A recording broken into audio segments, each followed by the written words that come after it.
Hi everybody, Jeremy Siskind here. I'm the author of Solo Standards for Piano. I'm the author of Playing Solo Jazz Piano. And I'm the author of Jazz Piano Fundamentals. All these books have the word piano in them. Interesting. This is book 1 of Jazz Piano Fundamentals, and this is really where you're going to find the content that I'm going over today. So if this really resonates with you, then here's where you will find it.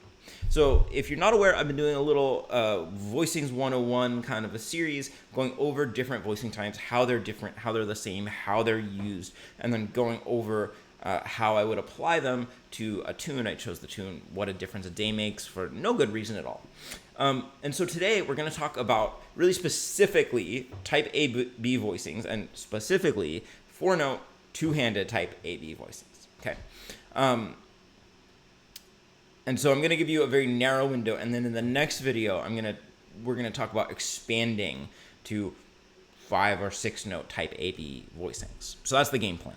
So these are going to be two-handed voicings that you're going to play in an ensemble with a bass player and somebody else playing the melody. So you've got two hands to dedicate to the voicings, two hands to dedicate to not playing the root because you have a bass player who's taking care of it. So how would we define this type A-B voicing? So a type A-B voicing indicates a voicing with the essential tones in the magic range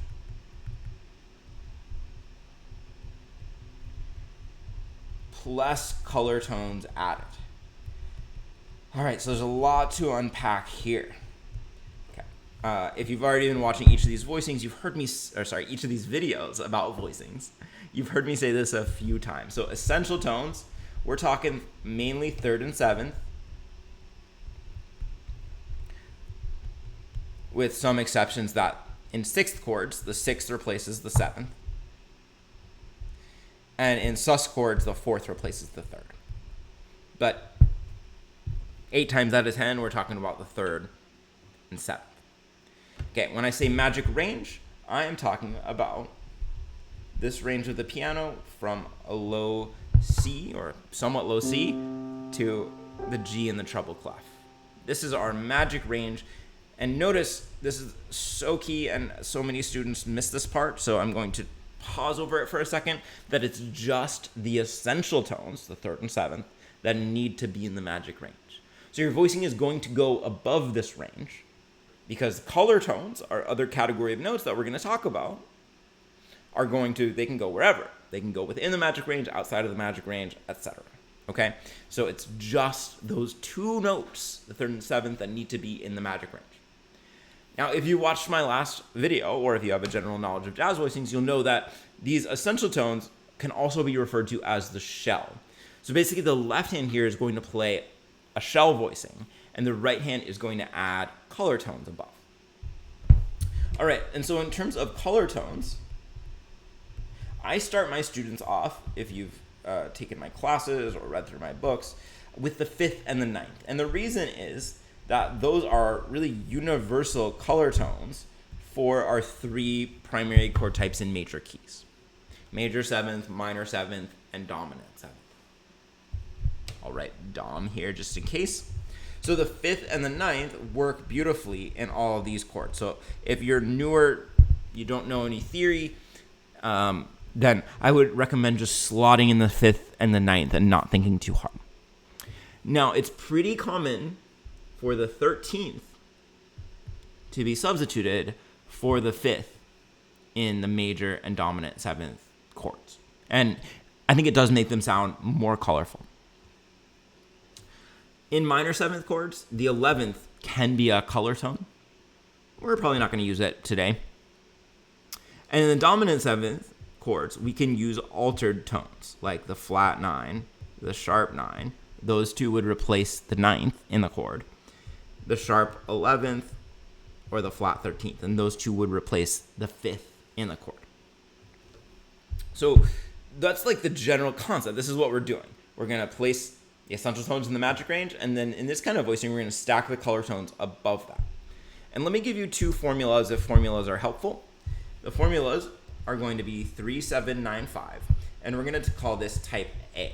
Remember, these are called type AB voicings, and that's because there's two types, one with the third on bottom, one with the seventh on bottom. For type B, we're going to reverse this formula, and it's going to be 7, 3, 5, 9. I think memorizing this would be a good use of your time if you're somebody who's a little bit newer to jazz piano. So if we are looking at a C major 7, then here we're going to use 3, 7, 9, 5. Okay. Some new students are confused as to why I'm using the 9th when this is just a 7th chord. And the answer is that in jazz we can always include upper extensions like the 9th, the 13th. We don't need to wait to be invited to use those notes.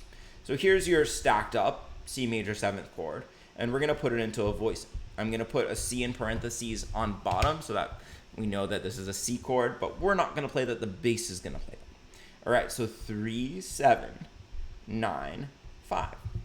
Now, let's compare these two chords, the one on the left and the one on the right. Here's the one on the left that's just stacked up. Sounds fine, but if I play the one on the right, you can hear it just sounds so much nicer, right? It's just much more lovely. This is your type A voicing because the third is on bottom. All right, so coming over to this type B voicing, I'm going to take this formula and write it down here. 7, 3, 5, 9. So I'm making sure to stay in the magic range with the shell. So you might think, oh, I'll put the 7th here. But remember, that's a little bit, just barely too low. So I'm taking the 7th, the 3rd, the 5th, and the 9th. Sounds really lovely. So these two voicings have the same 4 notes. They don't sound that different. It's just one is a little higher than the other, right? One has the 3rd on bottom, one has the 7th on bottom. So this is what we would call our type B voicing. Great. Let's see, some common concerns. One concern is that your top note goes above the melody. We don't really care that much. You're not going to hear it. Don't consider the melody when you're making this kind of voicing. When you are playing a 2-5-1 or doing anything going in the circle of fifths, you're going to be able to achieve really good voice leading by alternating either ABA or BAB. So if we're doing ABA, it's 3, 7, 9, 5.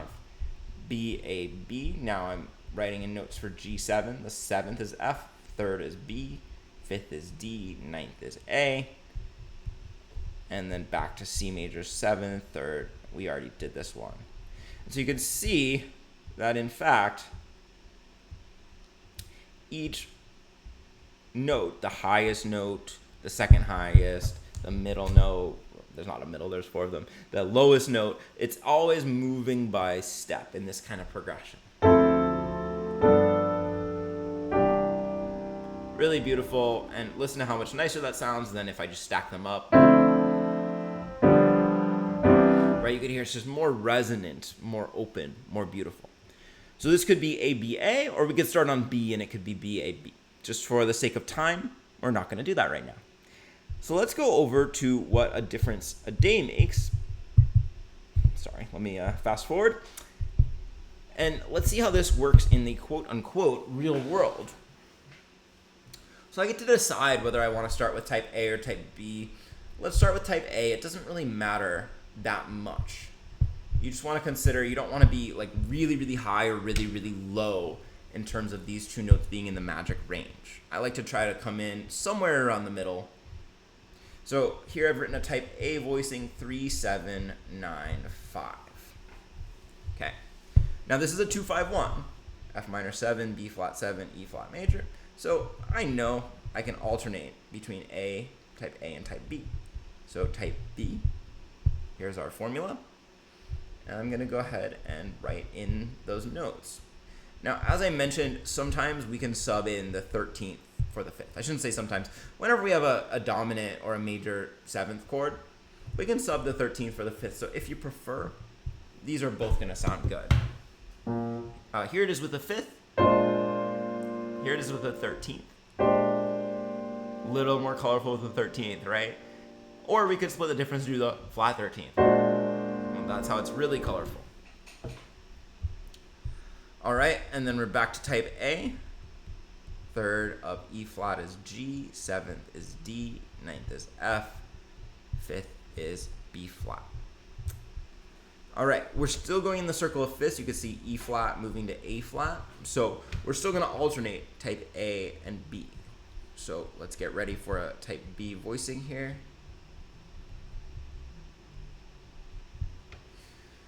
Great, now we are not moving in the circle of 5ths from A flat 7 to G minor, right? We're definitely not moving in the circle of 5ths. And so we need to ask ourselves which is gonna be closer to our previous chord, a type A or a type B. And if you do the math, you'll see that a type B is definitely gonna be closer, because here we're moving by half step, so keeping the same voicing type, I think actually makes quite a lot of sense. But now we start circle of 5ths again, right? G to G minor to C7 looks like a 2-5-1 of some sort. So now we're gonna go back to type A. So really the golden rule is that you want as smooth a voice leading as possible. Now it says sharp 9 here, so I'm gonna make sure that I do write in a sharp 9. I could write it as E flat or D sharp, I don't care too much. So let's see, I'll play just the piano part first, and then I'll play it with the bass. Do-do-day, what a difference a day makes. 24 little hours. With the bass.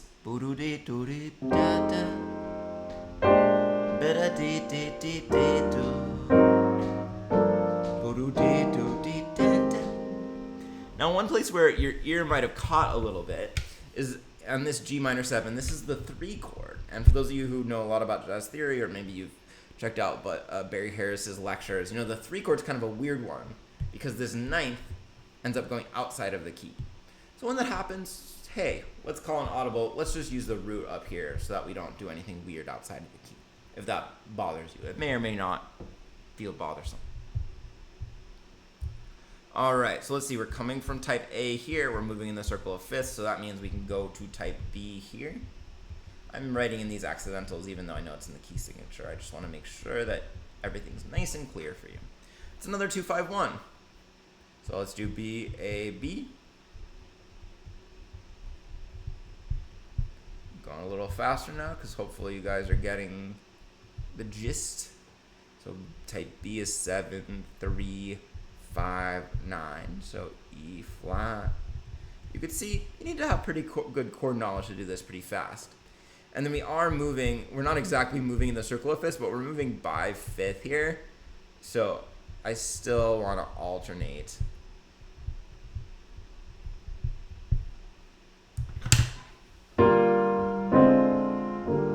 And if I were really playing this, I would certainly be adding alterations to the dominant chord. So let's add a flat 9 here.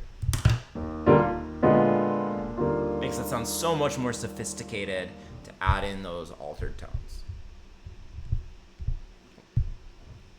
All right, so now things get a little bit more interesting because we've got a minor 2-5-1.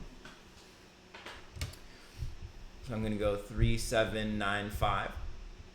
Now you can read a lot about this in Jazz Piano Fundamentals, Book 2. When we have a minor 2-5-1, we're often going to substitute the root for the 9th.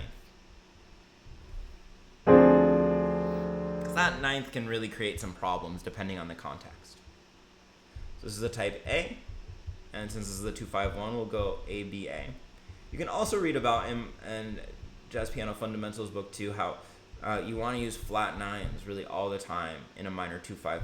So even though it doesn't say G7 flat 9, we know that we want to use it. And let's use a C minor 6 here. This is a tonic minor chord. Again, if you like minor keys, I highly recommend Jazz Piano Fundamentals Book 2. We talk about minor chords. And in this minor chord, in a 6th chord, the 6 will replace the 7th in our formula. So instead of 3795, we're gonna have 3695. You might be wondering, like, okay, these are nice 4-note voicings. Like, do you actually use these in performances, or these are just like a student thing? The answer is I honestly do use these in performances. They sound good. I can find them quickly. They don't really leave me lacking. I'm going to show you in the next video how you can thicken them up with a few more notes. But you don't really need to. I don't think it makes that big of a difference, other than, you know, sometimes thickness for the sake of thickness is nice. Am I right? Okay, here's another moment we're definitely not moving in the circle of fifths. We're going F7 to F minor 7. So we want to have 2 type Bs yet again. And then we are moving the circle of fifths here, and let's add a flat 9 to make this not super boring and bland. All right, so let me play you. Again, I would not use these for solo piano. And so I'll play the bass down low, and I'll sing the melody for you as best as I can, which is not well. So, what a difference a day makes. 24 little hours. All the da-do-da-da-da. Da-da-ba-doop-doo.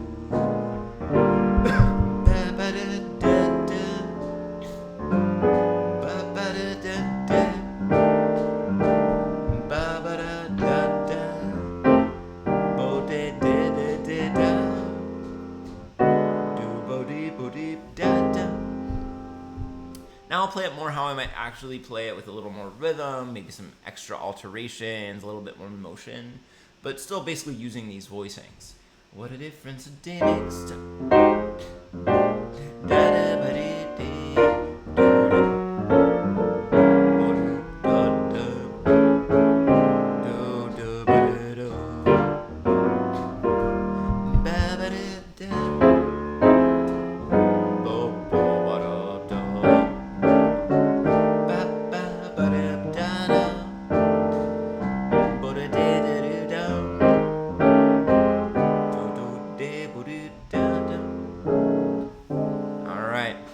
There you go.